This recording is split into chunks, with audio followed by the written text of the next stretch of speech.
It's no longer necessary to try to infer or deduce how global governance is going to come to us. Global redistribution of wealth and a global control is now being presented as it's never been presented before. Never more overtly, never more in the open than it is being done this year with climate change. Now, of course, these people tried 6 years ago at the Copenhagen summit, and they failed. And they've been working on this agenda ever since. So let's take a look at the Earth Statement, and we're going to talk about who this comes from. It says, this is the year of opportunity for a sustainable future. They say 2015 is a critical year for humanity. Our civilization has never faced such existential risks as we are now faced with. And I agree with that. But I disagree that the risk is coming from man-made global warming. It's coming from global governance. But this is how they're going to bring it to us. I've been plotting this for the last 6 years. They say 3 times this year. World leaders will meet to set the course for decades to come. In July 2015, heads of state meet to discuss financing for development. In September 2015, the UN Sustainable Development Goals will be adopted, and they were. We'll talk about those later. In December 2015, which is coming up, 1 month, nations negotiate a new global climate agreement. Decisions made in this single year will be the legacy of our generation. How true. And yet, most people don't realize what the purpose of this is or how it is coming to us. It will probably be enacted just like the Trans-Pacific Partnership by executive decree, pretty much. That's what they've done with the fast tracking of treaties. It'll probably be done during the holiday season so that people don't really look at this. But let's take a look at where this Earth Statement comes from and the man at the center. Look at this picture of the Earth League. This is from an article in May of this year. A call for science-based action. If you look at that picture, you will see Prince Charles at the center. But he's not the man in the center. The man who is really in the center of this is the man that's off to his right. John Schellenhuber, the German scientist. This man is essentially the Henry Kissinger or the Zbigniew Brzezinski of this movement. He is the guy behind all of this. He's put this out. He was at the core of all of the talking points 6 years ago. And now we see this year he has surfaced not as being behind Prince Charles, but really being behind the Pope and behind the Pope's encyclical earlier this summer to push global governance and now redistribution of wealth using government, global government. That's what they're coming at us with in this upcoming conference. Pope Francis appointed a population control extremist to the Vatican Post. And this is, again, going back to July. This is the Breitbart article on him. It's nothing but a twist from 2009. It's the same agenda, the same Schellenhuber. This is a guy who is now behind the Pope and not Prince Charles. They need a kinder, gentler face than Prince Charles to sell this, and they need to sell it on a moral authority. But look at what they were selling. This guy, of course, has been appointed to the Pontifical Academy of Science. He was a key writer of this encyclical. He was also one of the 4 official presenters. But back in 2009, at that Copenhagen climate conference that we just talked about, the one that failed to get global governance, he said that we had only the capacity to carry 1 billion people on this planet. So this guy is a radical depopulationist. How are they going to sell a moral agenda? Well, of course, you got to get rid of these people somehow. I thought it was interesting that just this last week, as China got rid of its one-child policy, we had a Boston professor, I mean, where else would they come from? Sarah Conley saying that we need a one-world child policy. And, of course, that's what's ultimately going to happen if you pursue a policy of depopulation.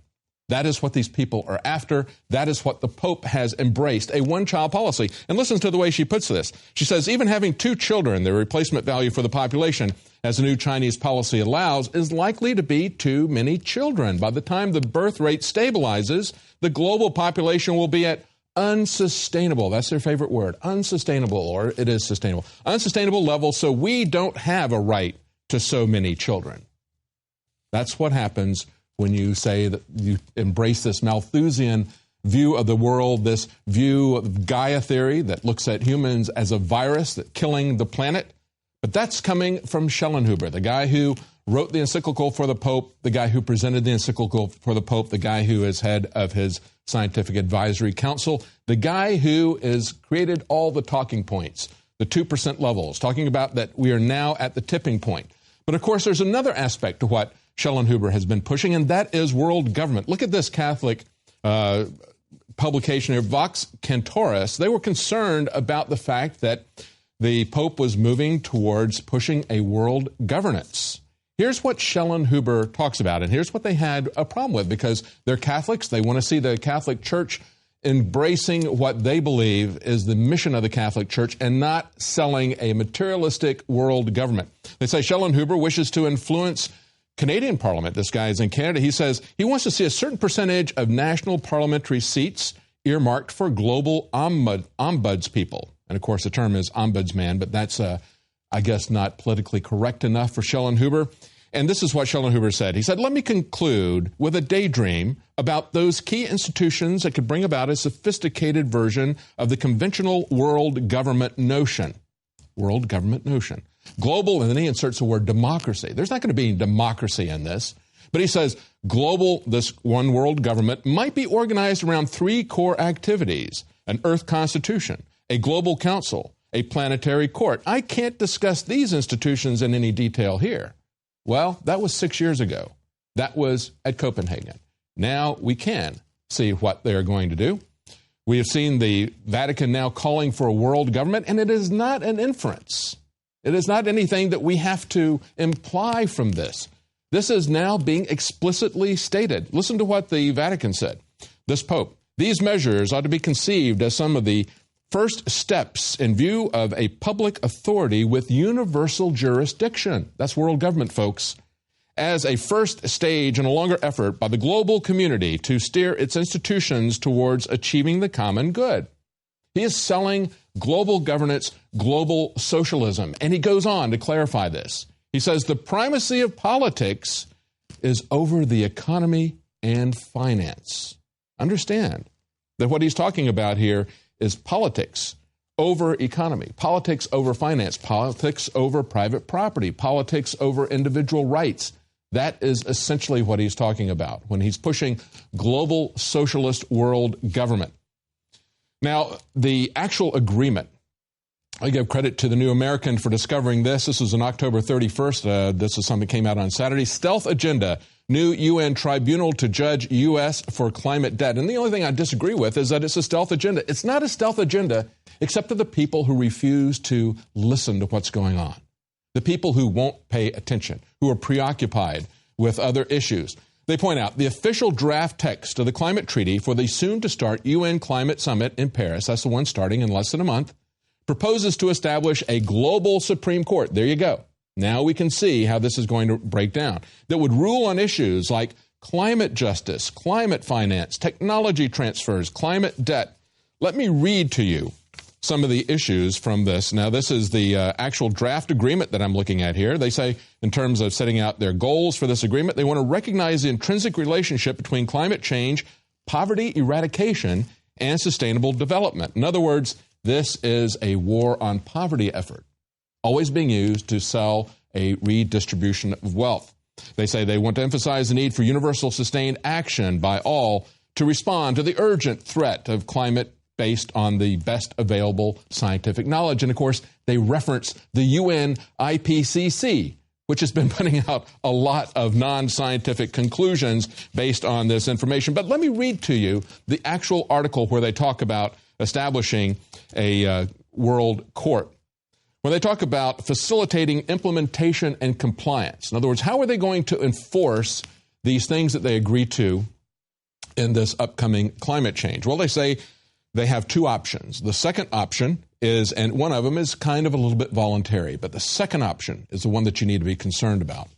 They say an international tribunal of climate justice as a compliance mechanism hereby established to address cases of non-compliance of the commitments of developed countries in terms of finance, technology, development, and transfer, and the development of an indicative list of consequences taking into account the cause, type, degree, and frequency of non-compliance. In other words, what they're going to do is create a massive bureaucracy, kind of like what we've seen here in the United States with the EPA or the BLM, with the same kind of abuses, but it will be from a global governance standpoint.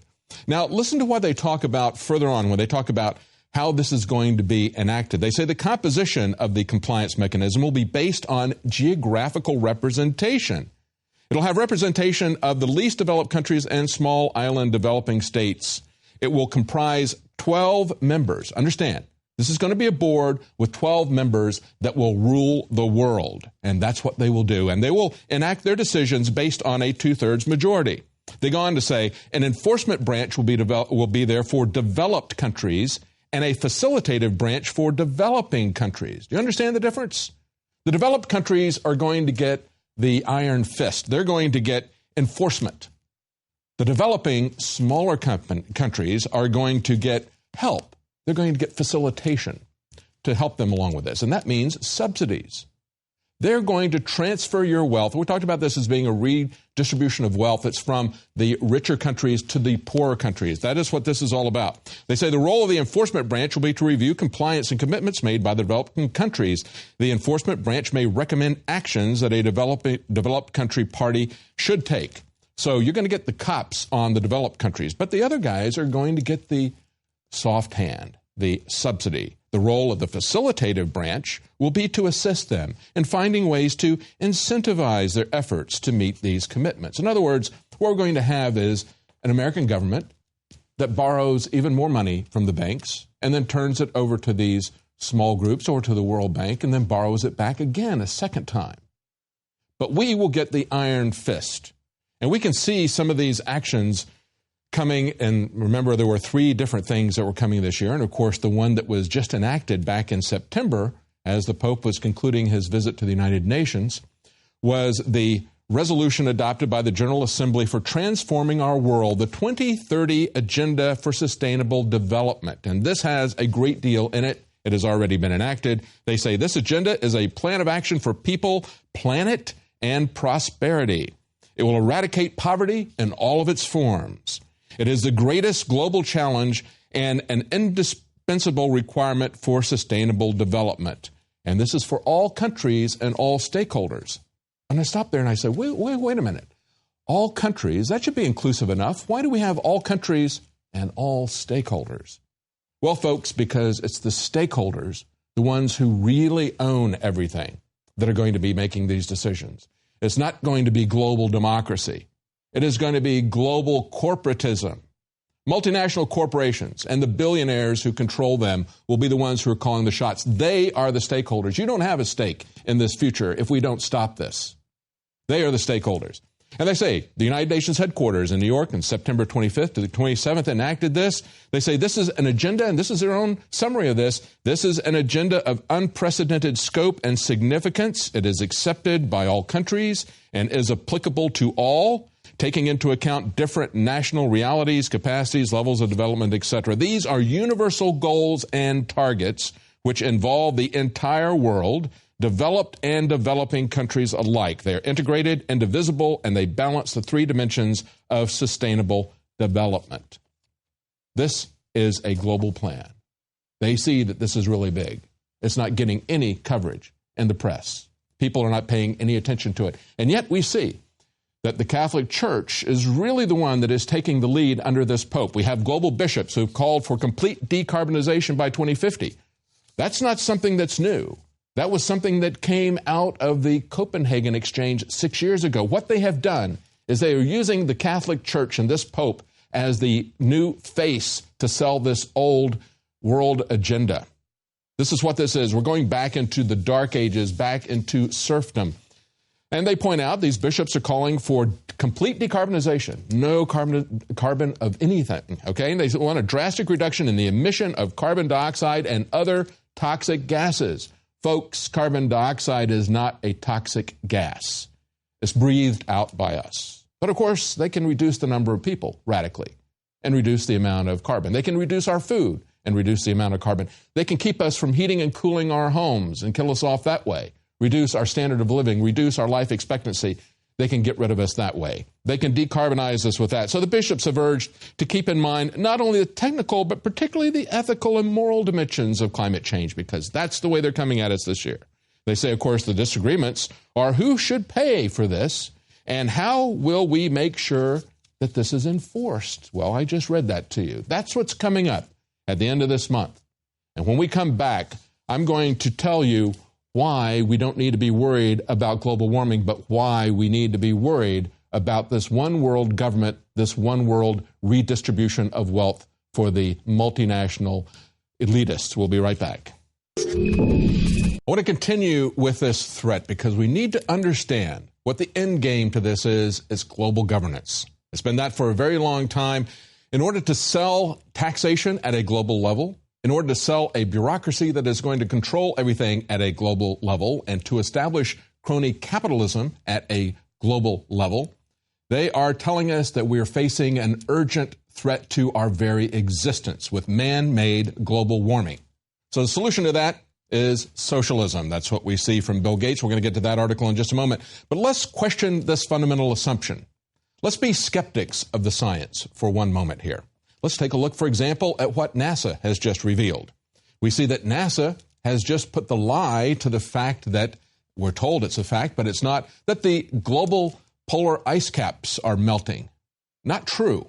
Only half true. That's the way they manipulate the data. And let's take a close look at how this data has been manipulated. Now, this is a report from Jay Zwally, a glaciologist with NASA's Goddard Space Flight Center.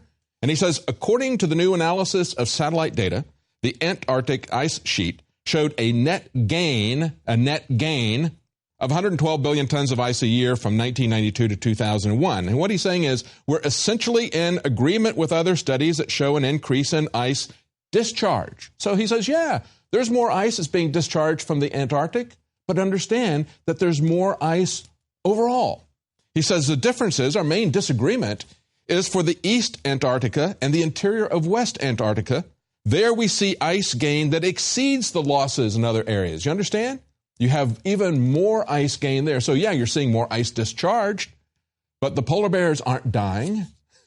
They're perfectly happy with their situation there, and the ice is actually seeing a net increase.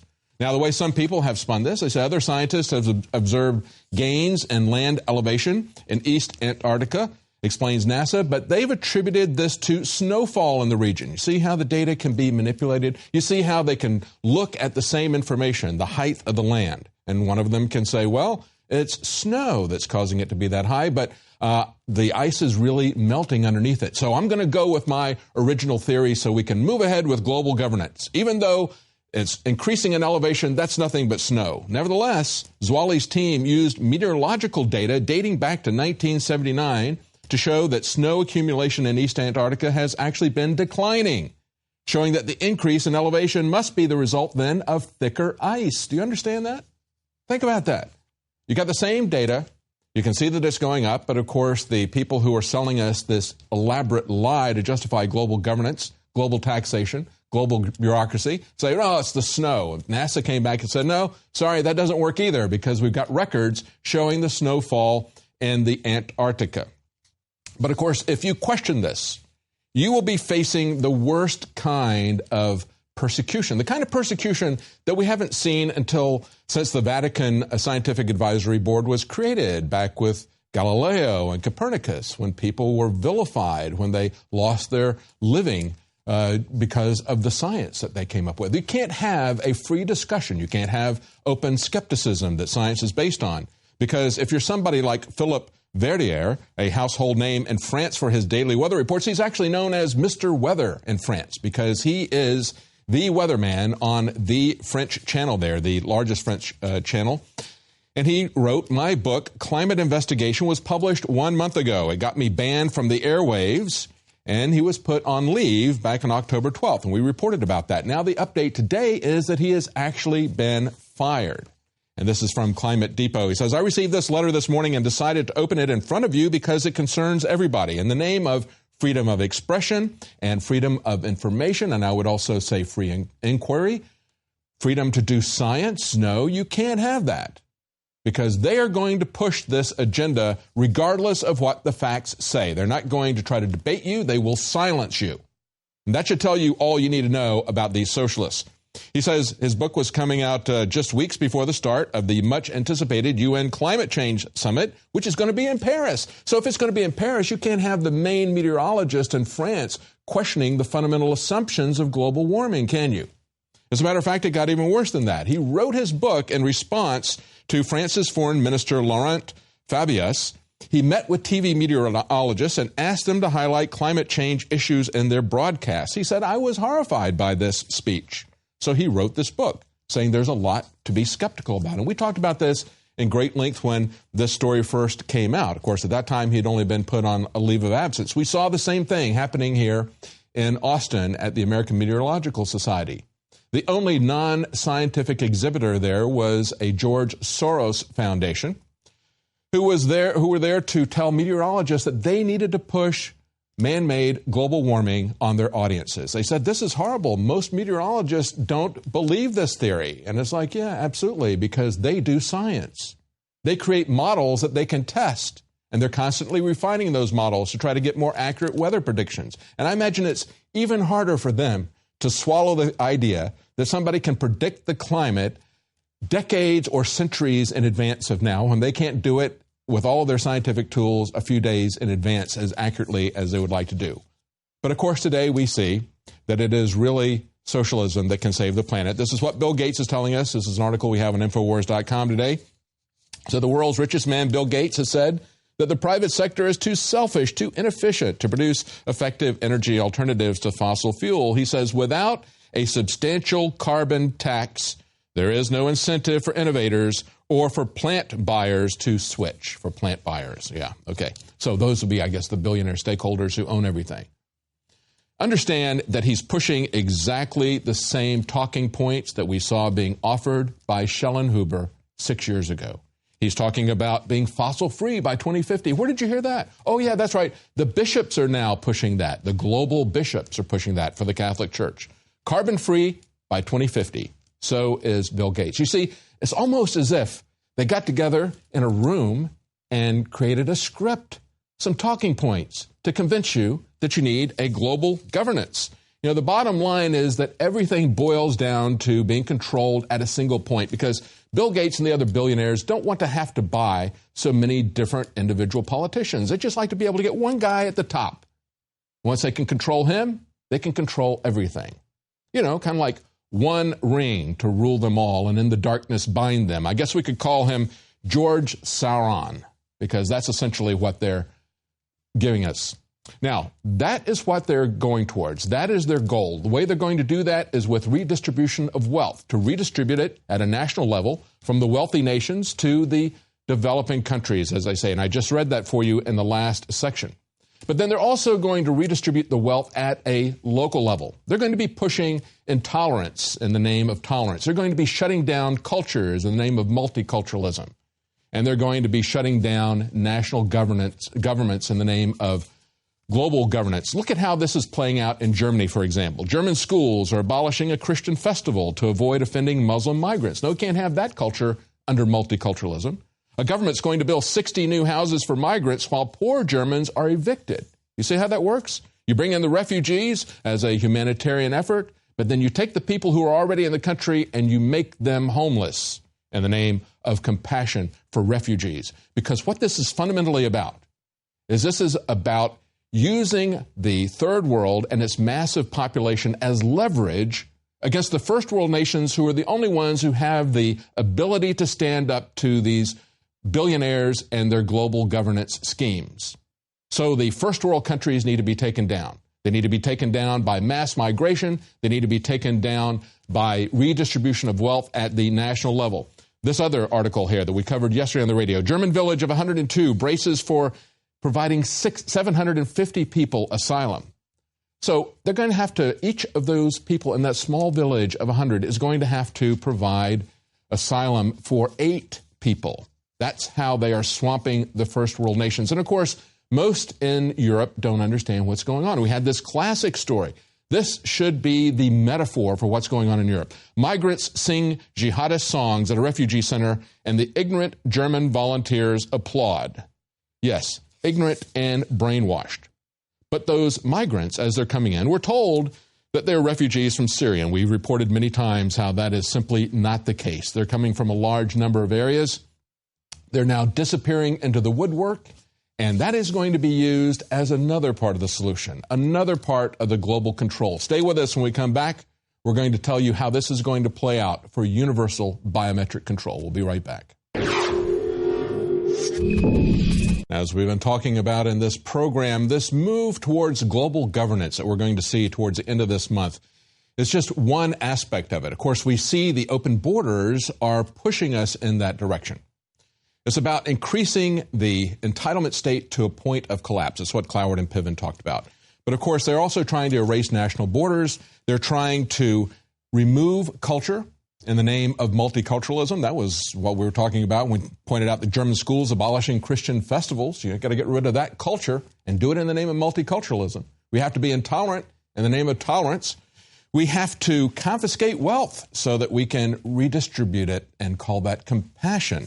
That's the way this is coming at us. But then, of course, there's another aspect of this as well. Not just the redistribution of wealth, not just the changing of authority from national sovereignty to a global sovereignty, but also they are bringing in what could potentially be a literal reign of terror with people that are coming into Europe and elsewhere, into the United States, through these open borders. Just take a look at what's going on. As we were talking about as we went to break, thousands of Muslim migrants disappearing from camps in Germany and elsewhere, primarily just in Germany. Look at what's happening just in Germany. Of course, that's their destination because that's where the pot of gold of the entitlement state is being offered to them, there and in Sweden primarily. They say on Wednesday alone, more than 600 people disappeared from their welcoming center. This is reported by Die Welt. One of their larger papers there. They say there's 700 refugees disappeared from Lower Saxony.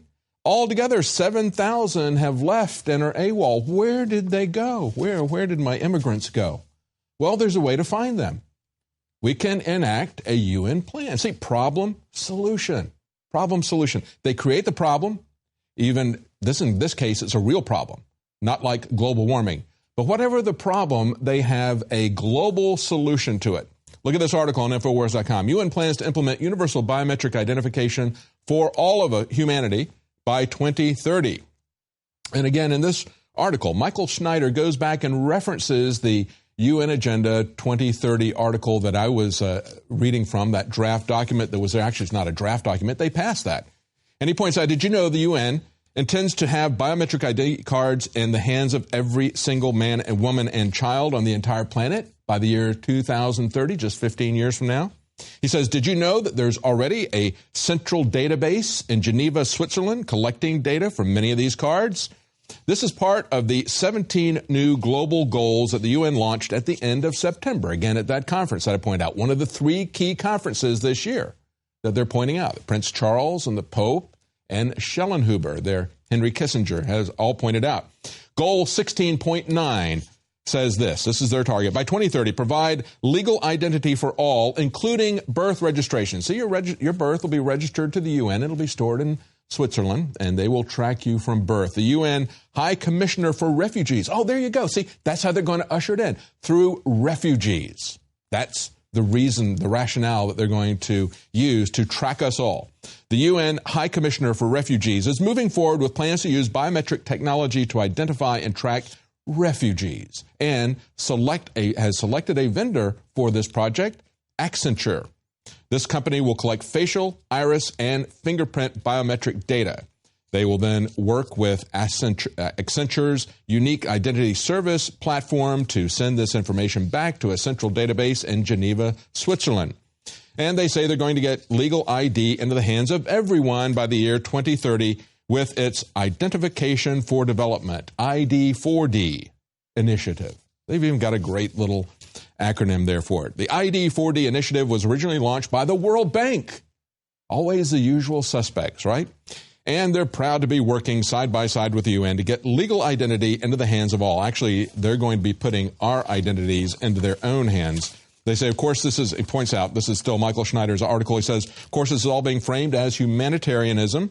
It's a venture right now, but will it always stay that way? And what will happen if and when you refuse to take this UN identity card? At that point, you will become an outcast from society, just as we see people in Germany who don't want to give up their culture, their language, their property to people who are being brought in.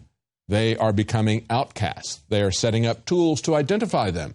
That was also done at the UN.